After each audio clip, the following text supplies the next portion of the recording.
وَإِذِ ابْتَلَىٰ إِبْرَاهِيمَ رَبُّهُ بِكَلِمَاتٍ فَأَتَمَّهُنَّ قَالَ إِنِّي جَاعِلُكَ لِلنَّاسِ إِمَامًا قَالَ وَمِن ذُرِّيَّتِي قَالَ لَا يَنَالُ عَهْدِي الظَّالِمِينَ۔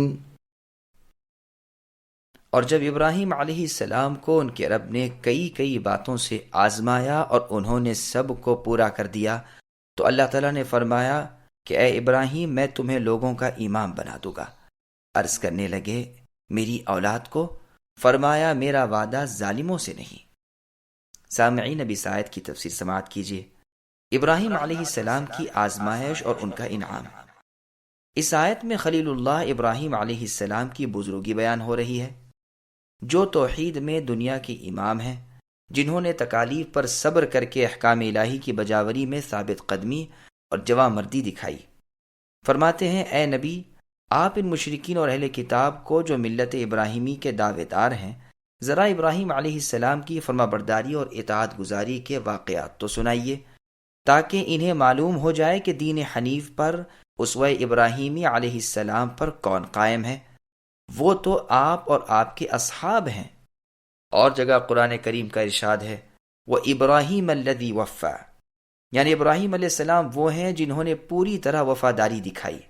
اور جگہ فرمایا إِنَّ إِبْرَاهِيمَ كَانَ أُمَّةً قَانِتًا لِلَّهِ الآیات، یعنی ابراہیم علیہ السلام لوگوں کے پیشوا، اللہ تعالیٰ کے فرما بردار، مخلص اور نعمت کے شکر گزار تھے، جنہیں اللہ تعالیٰ نے پسند فرما کر راہ راست پر لگا دیا تھا، جنہیں ہم نے دنیا میں بھی بھلائی دی تھی اور آخرت میں بھی صالح اور نیک کار بنایا تھا۔ پھر ہم نے آپ کی طرف اے نبی وحی کی کہ آپ بھی ابراہیم علیہ السلام کے دین حنیف کی ملت کی پیروی کریں، جو مشرکین میں سے نہ تھے۔ اور جگہ ارشاد ہے ما كان ابراہیم یہودیا ولا نصرانیا الآیات، کہ ابراہیم علیہ السلام نہ تو یہودی تھے، نہ نصرانی اور نہ مشرک تھے، بلکہ خالص مسلمان تھے۔ ان سے قربت اور نزدیکی والا وہ شخص ہے جو ان کی تعلیم کا تابع ہو، اور یہ نبی اور ایمان والے۔ ان ایمان والوں کے دوست تو اللہ خود ہیں۔ ابتلا کے معنی امتحان اور آزمائش کے ہیں۔ کلمات سے کیا مراد ہے؟ کلمات سے مراد شریعت کا حکم اور ممانعت وغیرہ ہے۔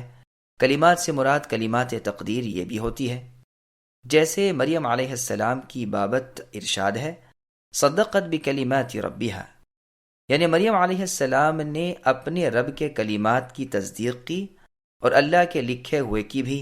اور کلمات سے مراد کلمات شرعیہ بھی ہوتے ہیں، جیسے اللہ کا فرمان وَتَمَّتْ كَلِمَةُ رَبِّكَ صِدْقًا وَعَدْلًا، یعنی اللہ تعالیٰ کے شرعی کلمات سچائی اور عدل کے ساتھ پورے ہوئے۔ یہ کلمات یا تو سچی خبریں ہیں یا طلب عدل ہے۔ غرض ان کلمات کو پورا کرنے کی جزا میں ابراہیم علیہ السلام کو امامت کا درجہ ملا۔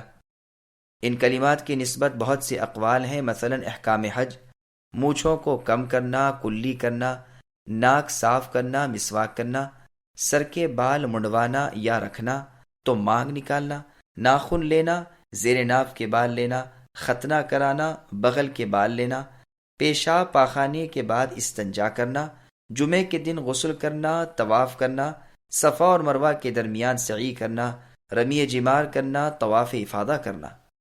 کلمات ابراہیمی میں اپنی قوم سے علیحدگی کرنا، بادشاہ وقت سے نڈر ہو کر اسے بھی تبلیغ کرنا، پھر اللہ کی راہ میں جو مصیبت آئے اس پر صبر و سہار کرنا، پھر وطن اور گھر بار کو اللہ تعالیٰ کی راہ میں چھوڑ کر ہجرت کرنا، مہمانداری کرنا، جانی اور مالی مصیبت اللہ تعالیٰ کی راہ میں برداشت کرنا، یہاں تک کہ بچے کو اللہ تعالیٰ کی راہ میں قربان کرنا، اور وہ بھی اپنے ہی ہاتھ سے۔ یہ کل احکام خلیل الرحمن ابراہیم علیہ السلام بجا لائے۔ سورج، چاند، ستاروں سے بھی آپ کی آزمائش ہوئی، امامت کے ساتھ بیت اللہ بنانے کا حکم کے ساتھ، احکام حج کے ساتھ، مقام ابراہیم کے ساتھ، بیت اللہ کے رہنے والوں کی روزیوں کے ساتھ، محمد صلی اللہ علیہ وسلم کو آپ کے دین پر بھیجنے کے ساتھ بھی آزمائش ہوئی۔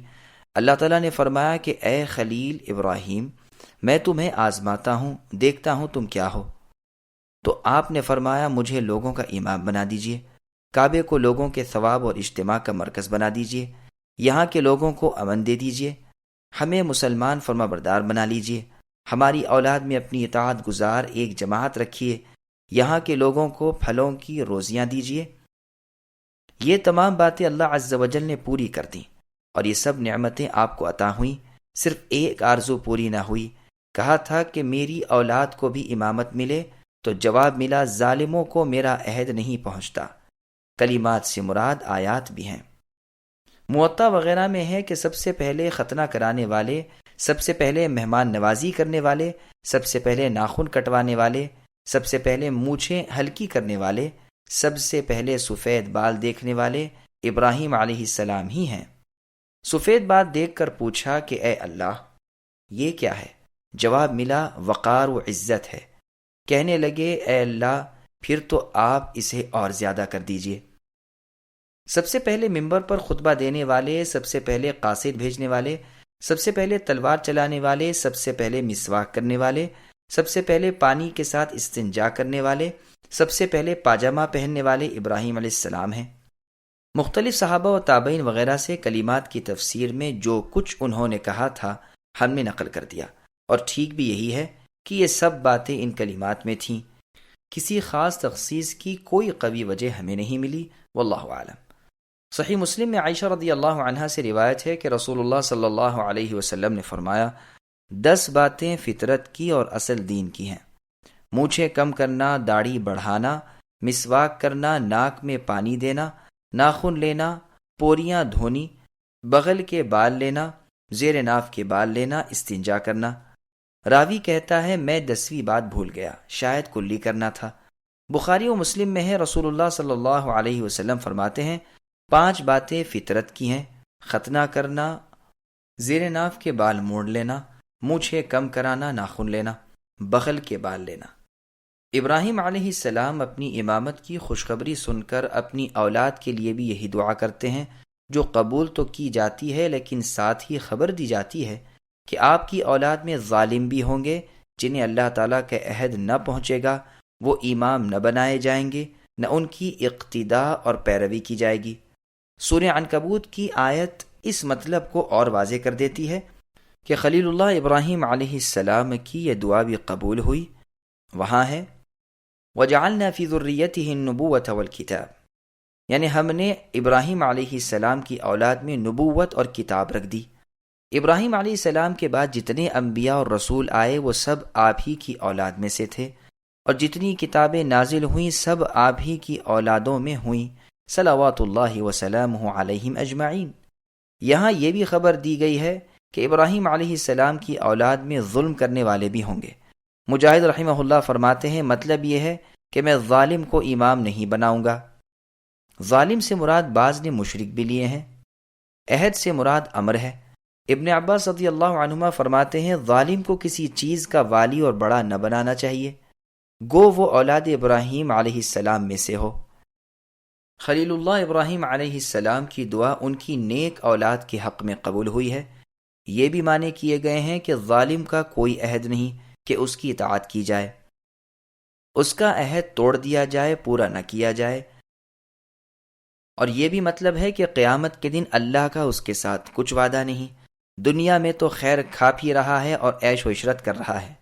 عہد سے مراد دین بھی ہے، یعنی تمہاری تمام اولاد دیندار نہیں، جیسے اور جگہ ہے وَمِن ذُرِّيَّتِهِمَا مُحْسِنٌ وَظَالِمٌ لِنَفْسِهِ مُبِينٌ، یعنی ان کی اولاد میں بھلے بھی ہیں اور برے بھی ہیں۔